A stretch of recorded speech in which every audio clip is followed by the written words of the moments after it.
Well, if I'm not talking, there's no point calling you, is there? You want me to call you right before I can't talk anymore, if I can judge that? Because that's the critical thing between us. If we're going to be on TV, I can't do it with sign language. So I guess that's the answer. If I lose my arms, it doesn't matter. I still can talk with you. My hands. Even if I can't, well, it's very tricky. If I can't swallow, my nurse tells me the swallowing and the talking go together. I know you've been thinking about it for a very long time, obviously, ever since you found out that you had ALS. But you told me when we spoke a couple of weeks ago, and you've confirmed it again today, that your arms have weakened, your hands have weakened. Very much. So it's no longer a theoretical proposition. No way. It's a real thing. It's beginning. Very real. I beginning. Cannot eat very easily now, and I expect in a week or two I may not be able to feed myself. And maybe I'm jumping the gun. Maybe it'll only be a month, but it's imminent. Let's put it that way. Matter of weeks. Right. How has your thinking process on it changed as the contemplation of the inevitable comes closer now? Well, I don't know how whether it has changed, because I think I told you before that I don't think you can think these things through. You have to experience them. You can think about what might happen, what you would like to do, and so on, but until the time actually arrives, you don't have the experience, and that's what makes the difference as to what I will do and how I'll do it. I undoubtedly will get depressed for a while. How long a while, I don't know, but that's my normal reaction. And then maybe 2 days or 3 days later, I'll start to bounce back. That's my resilience.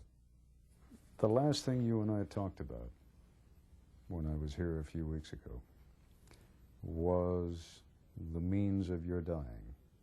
And we whispered about it, and then I called you and said, is it okay if I use it on the program? This time we're not going to whisper. I'm just going to ask you, and if you don't want to answer, you won't answer. I'll answer. How do you feel about that now? How do you feel about this notion of, I'll call it the Kevorkian option of putting in the hands of someone else the ability to give you the chance to make that final decision? That's awkwardly put, but you know what I'm talking about. I know what you mean. I've thought about this a lot, and I found out some information from my nurse that the hospice will come to your last days to make you comfortable. So you can stay here. I can stay here. And secondly, I've come to be aware of the fact that one of the qualities or the conditions and consequences of this illness is that your lungs will go. And unless you get a ventilator, you'll expire. And so I made a decision, tentatively, open to revision, that that's the way I would go. That you would say no ventilator. No ventilator. Now, when you say I've made a decision, open to revision, right. Well, I mean, Morrie, you're coming to a point where you got to make a decision while you still can, right? I mean, you want to wait until the last minute, the last sort of wink of the eye, the last raising of the eyebrow? No, you didn't understand me. My lungs are going to go before then, because I have asthma, and my lungs are very vulnerable. So, as a matter of fact, my nurse told me again that the lungs and the swallowing and the speech all go around the same time. So when we're talking about your loss of speech and your loss of the ability to swallow, what we've really been talking about is the end of Morrie. Perhaps. I don't know if she has it all right. I assume she does. But if she's right, yes, that's the end. How much time there is between, I don't know. And I have to explore this with my neurologist. But it isn't tomorrow. I don't think it's next week, because I don't feel any problem now with my lungs. So indeed, it is within that range. And that gives me some comfort on the other hand, on one hand. On the other hand, I'm not in a hurry. When you're dead a long time.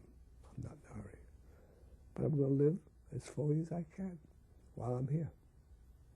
As vitally as I can. And as lovingly as I can. So I think I feel much more at ease about this now. That it appears that it'll be this way, that I can take care of it at home.